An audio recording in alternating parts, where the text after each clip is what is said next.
Telah kita bersama-sama mengulang kembali ajaran Sang Buddha yang terkait dengan kematian untuk memberikan pemahaman yang benar terhadap hukum ketidakkekalan, terhadap keluarga yang ditinggalkan. Tibalah saatnya keluarga yang ditinggalkan, khususnya putra dan putrinya, cucunya, untuk mengenang kembali pengorbanan kasih sayang seorang ibu, seorang mama, seorang nenek yang pernah diberikan, dengan selalu mengenang, mengingat jasa dan pengorbanan dari orang tua kita, dari ibu kita, dari mamah kita. Semoga tidak pernah melupakan, melunturkan rasa bakti dan rasa hormat kepada yang telah tiada, dengan selalu menjaga nama baik keluarga. Sikap hening, sikap meditasi, sikap merenung dimulai.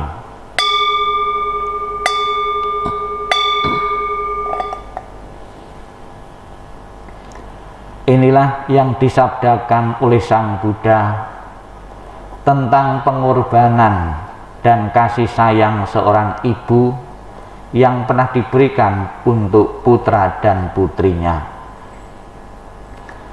Kematian dari orang yang dicintai sukar terlukiskan penderitaannya, tetapi berpisah dari yang dikasihi juga sangat menyakitkan. Bila anak berjalan jauh, ibu merasa khawatir di kampungnya.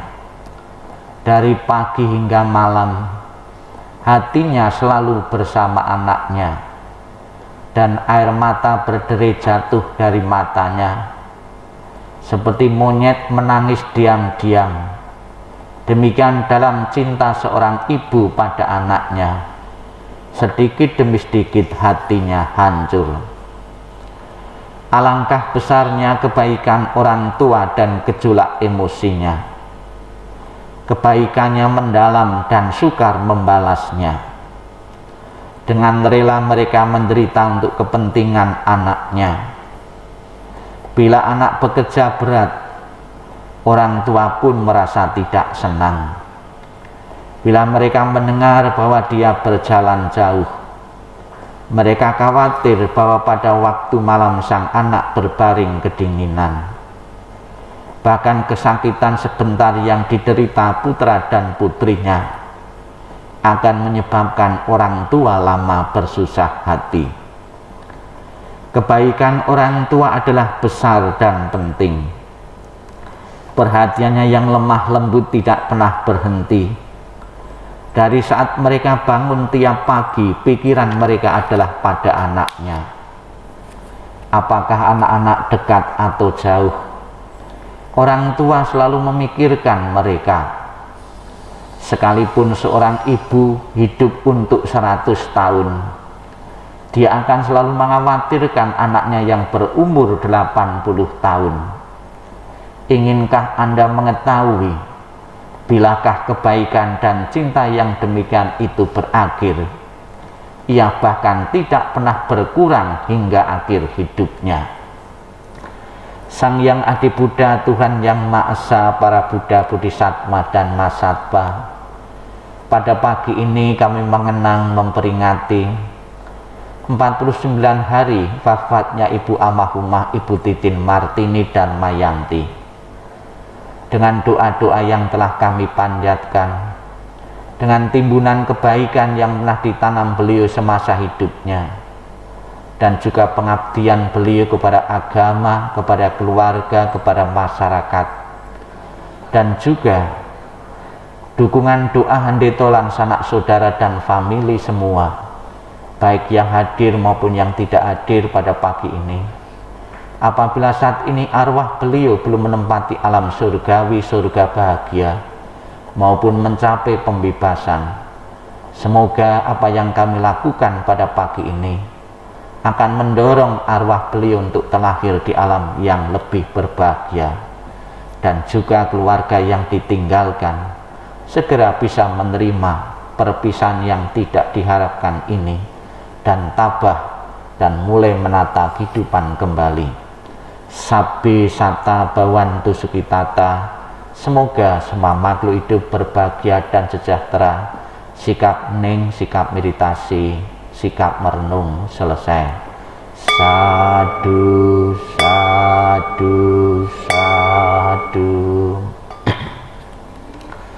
Terimalah salam di dalam Dharma, Namo Sang Hyang Adi Budaya, Namo Buddhaya, dan salam sejahtera bagi semua.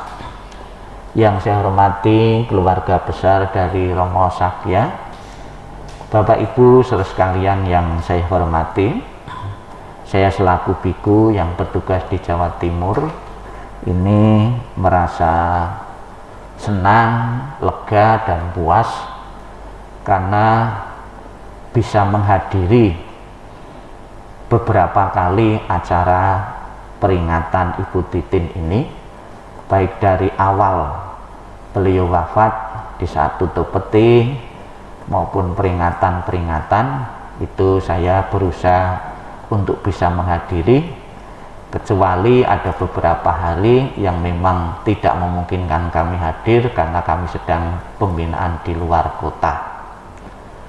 Saya juga menaruh perhatian yang besar kepada Ibu Titin ini karena saya pun juga merasa berhutang budi kepada Ibu Titin ini selama beliau mendampingi Romo dan selama saya pernah tugas di Surabaya awal-awal dulu di Wihara Budayana Putat.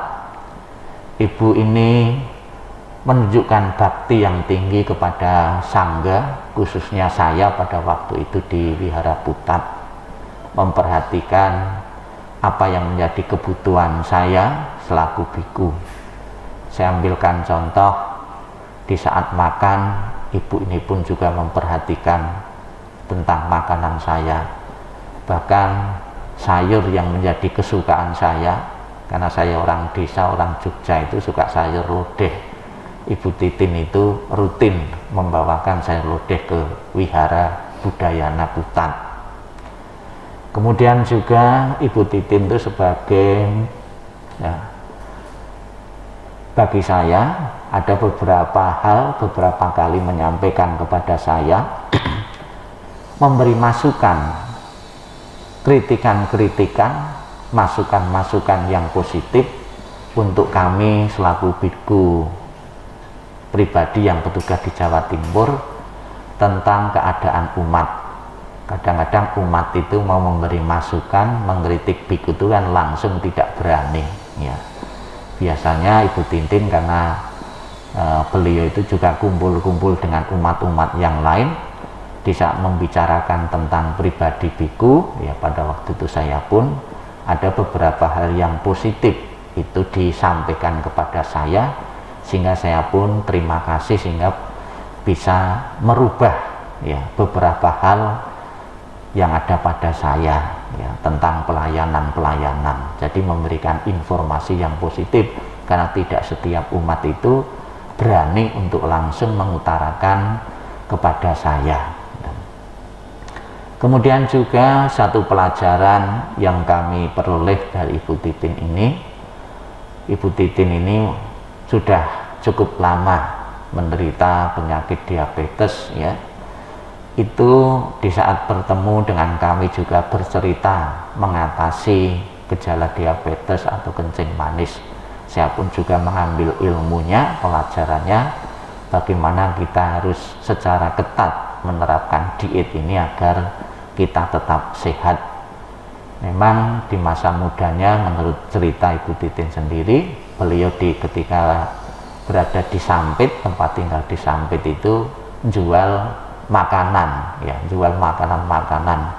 Jadi tiap hari, mungkin tiap pagi, tiap subuh itu di saat masak ada 4-5 macam masakan ya, diicipi terus tiap hari, ngicip-ngicip satu sendok itu tiap hari beberapa tahun ya. Itu bisa juga penjual nasi itu mungkin ada sisa-sisa yang tidak terjual, otomatis kan dihabiskan ya. Akibatnya itu ya risikonya ya kencing manis, penumpukan kadar gula yang tinggi ya.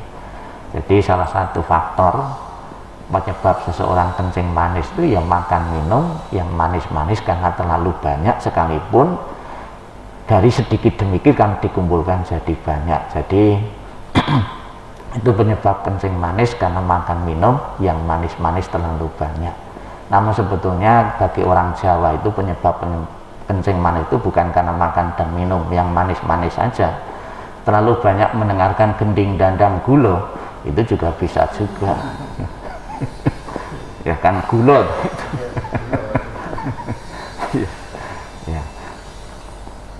Bapak Ibu saudara sekalian yang saya hormati, kehilangan salah satu anggota keluarga sekalipun didahului dengan sakit-sakitan tetap menimbulkan penderitaan.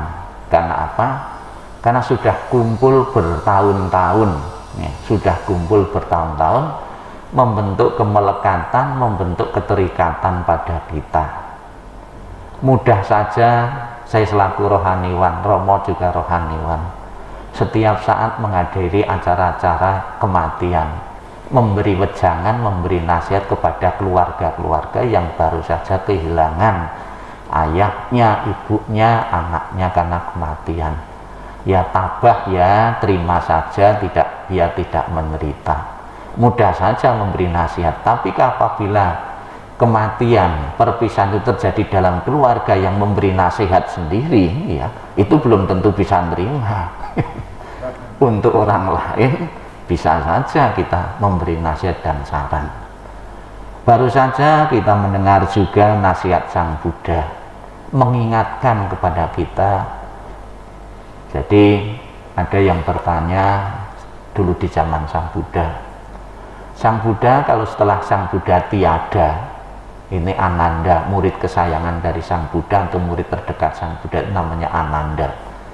Ketika Sang Buddha sudah sakit-sakitan, Ananda ini merasa sedih sekali, takut juga kalau ditinggal oleh Sang Buddha, kemudian menimbulkan kebingungan.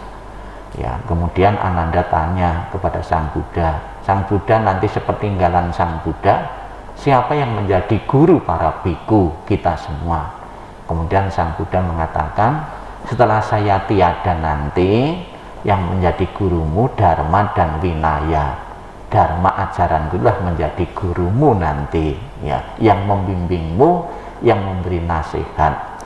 Pada kesempatan ini pun kita selaku umat Buddha menerima Dharma sebagai guru kita, menerima kenyataan kehidupan ini, kita pun juga harus berpegang pada Dharma.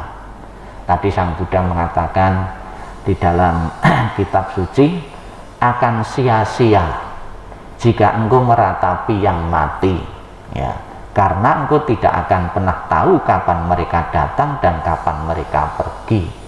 Kematian itu, ada yang mengumpamakan kematian itu datangnya seperti seorang pencuri, ya, datangnya tidak tahu, besok malam atau kapan tidak tahu.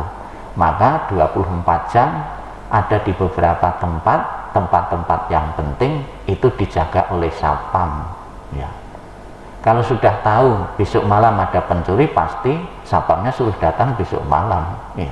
Tapi karena tidak tahu, ya dijaga 24 jam setiap hari. Demikian pula Bapak Ibu, kematian datang pada kita tidak secara pasti, tidak ada yang tahu. Oh, kamu akan mati nanti setelah umur 20, 50, 70. Dan juga tidak ada yang mengetahui, tidak ada yang memberitahu nanti kematianmu di satu tempat, ya. Misalnya kamu matinya di Surabaya, pasti akan menghindari kota Surabaya, takut nanti mati di Surabaya.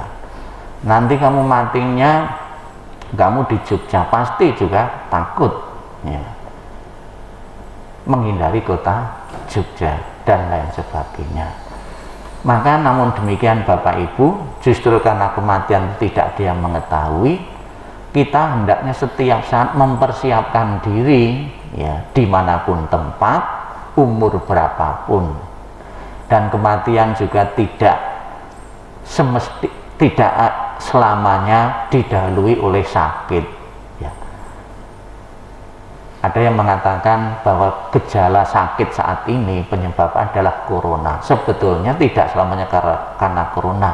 Ada yang mengatakan dikoronakan. Kan tidak selamanya sebetulnya orang sakit saat ini itu karena corona. Tapi karena kebanyakan mungkin corona, ya terus orang yang tidak corona pun dikatakan itu sakit karena corona. Yang semestinya itu kalau tidak corona tidak perlu takut kita itu melayat. Gara-gara musim corona ya takut juga melayat kan gitu. Ya. Kematian seseorang menimbulkan kebingungan, terutama bagi keluarga-keluarga yang belum siap secara ekonomi maupun faktor-faktor yang lain. Ya, sejak corona ini saya mendengar, saya mendoakan beberapa keluarga-keluarga yang kehilangan istrinya, kehilangan suaminya, kehilangan tulang punggung keluarga karena kematian karena COVID banyak sekali. Saya kira Romo Sakya jauh lebih beruntung. Beruntungnya apa? Dari segi ekonomi, kemudian juga faktor usia Ibu Titin juga sudah usia boleh katakan cukup umur. Banyak di luar Romo Sakya yang mengalami kematian masih muda, kemudian secara ekonomi juga belum mampu, menimbulkan kebingungan yang sangat luar biasa. Kemarin saya baru nganter di Sentong, itu punya anak 2 belum mentas semua, itu juga menimbulkan kebingungan-kebingungan yang luar biasa ya. Namun bagaimanapun, sebingung apapun ya, semampu dan tidaknya seseorang, kematian sudah terjadi, akan sia-sia kita meratapi terus kematian dan tidak pernah akan kembali. Dan pasti juga seorang yang mati itu tidak pernah akan hidup kembali. Kalau orang mati ditangisi, didoakan hidup kembali, kasihan yang jual peti nanti ya, tidak laku ya. Apa nasihat Sang Buddha agar kita bisa menerima ya perpisahan yang tidak diharapkan ini? Jawabnya ya menerima itu sendiri. Kita segera menerima ya, segera menerima kematian ini, karena kematian sudah proses alami. Tadi Sang Buddha juga banyak memberikan nasihat, tidak ada mantra, tidak ada alat apapun yang bisa digunakan untuk menghentikan kematian, karena kematian satu proses alami. Setiap orang yang pernah dilahirkan, apapun agamanya, apapun suku bangsa apapun, orang yang pernah dilahirkan pasti suatu saat mengalami kematian. Inilah Bapak Ibu sekalian yang saya sampaikan. Semoga dengan peringatan 49 hari ini almarhumah benar-benar terbantu untuk terlahir di alam yang bahagia, dan keluarga yang ditinggalkan Romo Sakya bersama putra dan putrinya, cucunya segera menerima perpisahan kematian dari Ibu Titin ini. Sabi sata bawantu sukitata, semoga semua makhluk hidup berbahagia dan sejahtera. Sadu, sadu, sadu. Tangan beranjali. Marilah kita bersama-sama memohon berkah pelindungan, bimbingan dari Buddha Amitabha yang bertakhta di sebelah barat. Apabila saat ini almarhumah Ibu Titin belum menempati alam bahagia, alam surgawi, Buddha Amitabha akan menuntun dan menempatkan di alam surga sucinya dengan nenfok, dengan penuh penghayatan, penuh keyakinan, untuk mengiringi doa kelahiran kembali dan mengingat budi ayah bunda untuk putra dan putrinya. Bapak Ibu menirukan apa yang saya ucapkan. Namo Amitabha.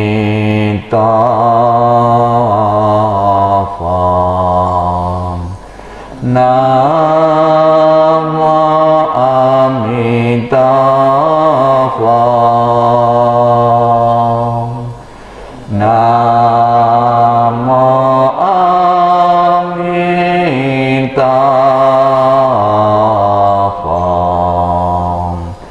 Namo Amitabha. Terus doa untuk kelahiran kembali. ketika aku mengantar kepergianmu. Rasa duka diubah menjadi senandung yang indah. Setiap kata adalah doa kedamaian. Perjalanan kelahiran kembali sejuk dan cerah. Wajahmu tak terlupakan di dalam hatiku. Saat-saat kita bersuka cita seperti baru berlalu. Tiada yang dapat mengganti keberadaanmu. Lepas dari dunia fana adalah menuju kebebasan. Seberanglah dengan cinta kasih, terpujilah Amitabha Buddha. Datang dan pergi dari tanah suci, terpujilah Amitabha Buddha. Berkat kebajikan selalu bahagia, terpujilah Amitabha Buddha. Selalu tentram dan damai, terpujilah Amitabha Buddha. Mengingat budi ayah bunda, walaupun kami tak dapat bersama selalu, tetapi batin kami selalu terkait bersatu. Tak dapat dilupakan selamanya cinta kasih dari ayah bunda. Kehidupan ini akan saya manfaatkan sebaik-baiknya. Rajin belajar agama, sucikan hati dan pikiranku. Selalu ingat dan berusaha membalas budi besar ayah bunda, membangkitkan kebajikan, menolong diri sendiri dan semua orang.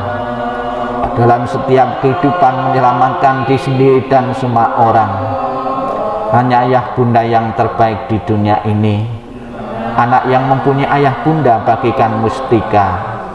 Dalam pelukan ayah bunda kebahagiaan tak terhingga. Namo Amitabha.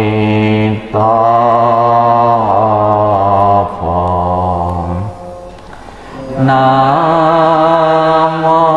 Amitabha.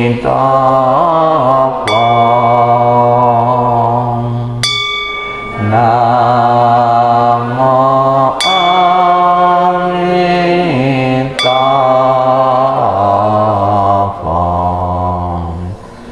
Namo Amitabha.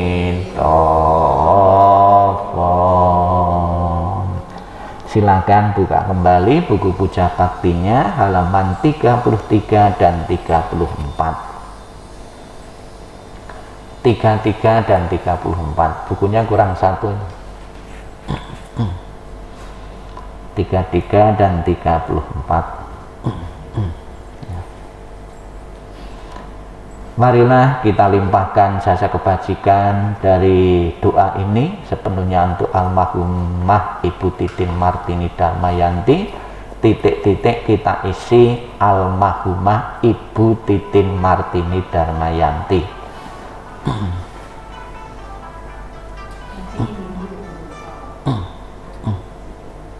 Ya, kita baca bersama-sama.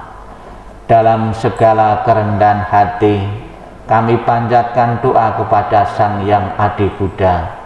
Dalam segala sujud kami panjatkan doa kepada para Buddha yang telah mencapai penerangan dan kebijaksanaan sempurna. Dalam segala rasa bakti kami panjatkan doa kepada para bodhisatta masata yang penuh berkah. Semua kekuatan doa, cinta kasih dan kasih sayang yang telah kami lakukan bersama keluarga hari ini, kami persembahkan kepada para dewa. Semoga para dewa turut bergembira serta memberikan dorongan bagi beliau yang terkasih, almarhumah Ibu Titin Martini Darmayanti. Dengan segala cinta kasih dan kasih sayang, doa kami limpahkan bersama kekuatan pelimpahan jasa kepada beliau yang sangat dikasih oleh keluarga. Dengan segala persembahan yang murni, dengan kasih sayang yang tiada batas, dengan segala kerendahan hati dari seluruh sanak keluarga, dengan semua doa dari kebajikan besar yang telah ditunjukkan oleh segenap keluarga, semoga jasa-jasa ini melimpah bagi beliau yang terkasih, almarhumah Ibu Titin Martini Darmayanti. Dengan segala pelindungan Sang Yang Adi Buddha, dengan semua karunia dari para Buddha, dengan segala kekuatan pala para bodhisatta, dengan curahan kasih sayang para mahasata, dengan dorongan doa dari para dewa dan para brahma, semoga beliau segera memulih kehidupan penuh kebahagiaan dan kedamaian. Semoga kekuatan cinta kasih dan kasih sayang melimpah bagi sanak keluarga yang ditinggalkan. Semoga kekuatan ketulusan yang mendalam dari sanak keluarga memulih berkah kebajikan dan kedamaian yang tiada taranya dari para Buddha, Bodhisatta, Mahasata. Semoga para dewa, para brahma dan para makhluk suci memberikan pelindungan bagi keluarga yang telah ditinggalkan. Semoga semua makhluk senantiasa bebas dari ketidaktahuan. Semoga semua makhluk berbahagia. Sabbe satta bhavantu sukhitata. Sadu, sadu, sadu. Demikianlah Bapak Ibu seluruh rangkaian pembacaan doa dalam rangka mengenang memperingati almarhumah Ibu Titin yang 49 hari yang sangat menentukan untuk kelahiran di alam berikutnya. Semoga apa yang menjadi harapan Romo Sakya, seluruh anggota keluarga dan kita semua, Ibu Titin segera menikmati alam surgawi maupun mencapai pembebasan menjadi kenyataan. Sadu, sadu, sadu. Terima kasih.